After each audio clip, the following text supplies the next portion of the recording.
Hello guys, welcome back to my vlogs. Last व्लॉगमध्ये तुम्ही पाहिलंच असाल की आम्ही खोकसरला पोचलो होतो. ड्रोन शॉट बघताय ना, इतकं सुंदर वाटत होतं. आजूबाजूला हलकी हलकी बर्फ. मग काय, आम्ही सुरुवात केली आमच्या ॲक्टिव्हिटीजना. फर्स्ट आम्ही केलं हे जॉर्बिंग. ओवीला आम्ही ते आमच्या दादाकडे सोडलं होतं, कारण ह्यात आम्ही ओवीला घेऊन बसू नाही शकत. हे उलटं पुलटं होत आम्ही खाली पडलो. ओवी पण रडत होती की मला पण बसायचं आहे, पण तिला आम्ही दादाकडेच राहू दिलं. त्यानंतर मग आम्ही केले हे स्लाईड. बघा कसं गोल्डी आणि ओवी करताय ही स्लाईड. ओवीला बघा किती मजा आली. ती तर म्हणत होती की सारखं करू, पण वरती जाऊन परत खाली येणं शक्यच नव्हतं. हे पहा, मग मी पण स्लाईड करत खाली आली. हे आपण पाहिजे तेवढ्या वेळा करू शकलो असतो, पण मग ते वरती चालत जायलाच इतका दम लागत होता ना की आम्ही नाहीच केलं. आम्ही 2-3 वेळाच केलं. मग आम्ही पुढच्या ॲक्टिव्हिटीसाठी निघालो. मध्ये असा छोटासा रस्ता दिसतो आणि आजूबाजूनी ही बर्फ. वा, काय नजारा होता, तुम्हाला काय सांगू मी. तुम्ही पण हे सगळं पाहायचं असेल ना तर नक्की विजिट करा. आणि हा होता जिथे ॲक्टिव्हिटी एरिया होता ना, त्या एरियाचा हा व्ह्यू होता. या डोंगरांवरून ना एक ग्लेशियर खाली पण पडला आणि ढमदिशी आवाज आला होता.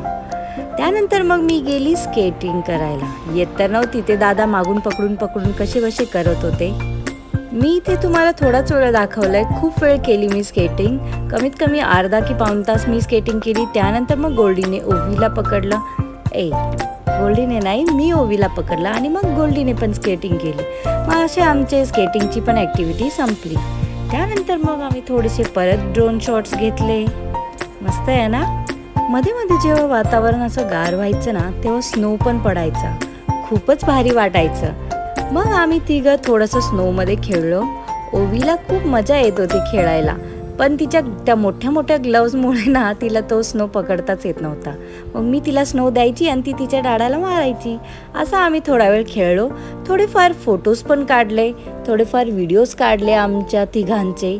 आणि मग पुढे खेळून दमल्यावरती ओवीला ना आली झोप. मग मी ओवीचे शूज काढले, कारण तिला ते जड होत होते. मग ती खूप रडायची. मग शूज काढल्यानंतर ती आरामात थोडा वेळ झोपली. थोडा वेळ म्हणजे बऱ्यापैकी 1-1.5 तास झोपली. आणि मी इथे बसली होती आणि मग आम्हाला पण भूक लागली होती. मग आम्ही दोघांनी मॅगी आणि ब्रेड ऑमलेट परत मागवलं आणि खाल्लं. त्यानंतर गोल्डीने परत त्याचे थोडेसे शॉर्ट्स घेतले. तिकडचा नजारा दाखवला.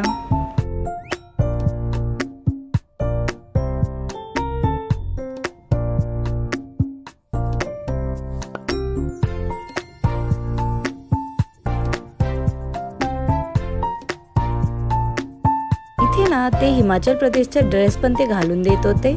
आणि मग फोटोशूट करायला तर होतेच. काही लोक साडी वगैरे पण नेसून आले होते बरं का, मस्त बर्फात फोटोशूट करायला. आमच्या ॲक्टिव्हिटीज करून संपल्या होत्या इथल्या जवळपास आणि वाजले होते 3:30 की 4. मग आम्ही निघणारच होतो. तोपर्यंत मी तुम्हाला सांगत होती की इथे यायचं असेल तर प्लीज नक्की कॅश घेऊन याल, कारण इथे एकतर फोनला रेंजच नसते आणि मग खायचं प्यायचं कसं करणार.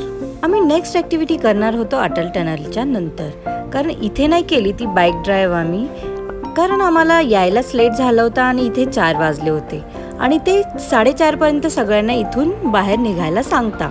मग काय केलं आम्ही, आमच्या ड्रायव्हर दादाने सांगितलं की ही ॲक्टिव्हिटी तुम्ही पुढे पण करू शकता आणि हे ऑलरेडी त्या पॅकेजमध्येच इन्क्लूड होतं बरं का. मग आम्ही काय इथून निघालो आणि पुढे ऐका.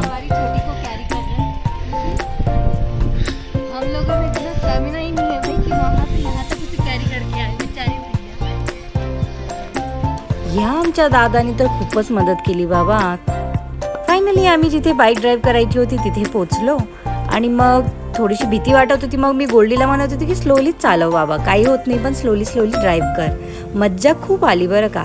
आज जेव्हा गेलो होतो तिथे हा मोठा कॅमेरा नव्हता, म्हणून तिथे आम्हाला शूट करता नाही आलं, पण मी फोनमध्येच थोडेफार क्लिप्स घेतलेत.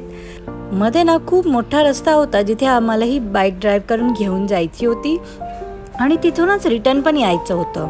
हे पा दिसते का मी तुम्हाला, मी फोनमध्येच माझा छोट्या क्लिप्स घेत होती, कारण नीट घेता नाही आलं मला भीती वाटत होती, कारण सोबत होती ओवी आणि त्यांचे एक दादा पण असता आपल्यासोबत आपल्याला गाईड करायला.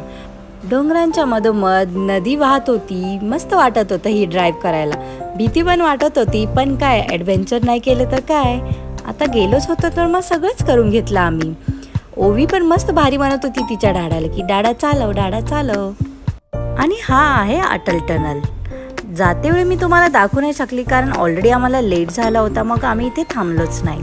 येते वेळी मग निवांत होतं, मग आम्ही इथे थांबलो आणि आपली लास्ट ॲक्टिव्हिटी पण इथेच करायची होती. आणि हा टनल आहे जवळपास 9 किलोमीटरचा आणि वन ऑफ द लॉंगेस्ट टनलमध्ये हा काउंट केला जातो. आजचा व्ह्यू तर काय बघणार, टनल तर टनल सारखेच होते, मस्त रस्ते होते सिमेंटवाले आणि टनल पण सिमेंटवालाच होता, मस्त होता टनल. मग त्यानंतर आम्ही निघालो घराकडे कारण सगळ्या ॲक्टिव्हिटीज करून आम्ही दमलो होतो. आणि हा व्ह्यू बघताय ना मागचा असा व्ह्यू मस्त गारगार आणि ढगाळ वातावरण पण झालं होतं. मग ते दादा सांगत होते की त्या डोंगरावरती स्नो पडते, असं जेव्हा वातावरण होतं तेव्हा डोंगरावरती स्नो पडते आणि गावामध्ये ना पाऊस पडतो. गाडीत बसलो आणि मग निघालो आमच्या रूमसाठी. खूप दमलो पण होतो, मग मी तर गाडीत झोपूनच गेली होती. आणि मग तुम्हाला माझे व्लॉग्स कसे वाटतात ते नक्कीच सांगाल मला. आणि अजून 2 दिवस आम्ही होतो मनालीमध्ये, मग त्या 2 दिवसात आम्ही काय काय केलं ते पण बघायला विसरू नका. मग त्यासाठी तुम्हाला माझ्या व्लॉग्सला लाईक शेअर सबस्क्राईब तर करावंच लागेल. आणि प्लीज प्लीज प्लीज भरपूर प्रेम दाखवा.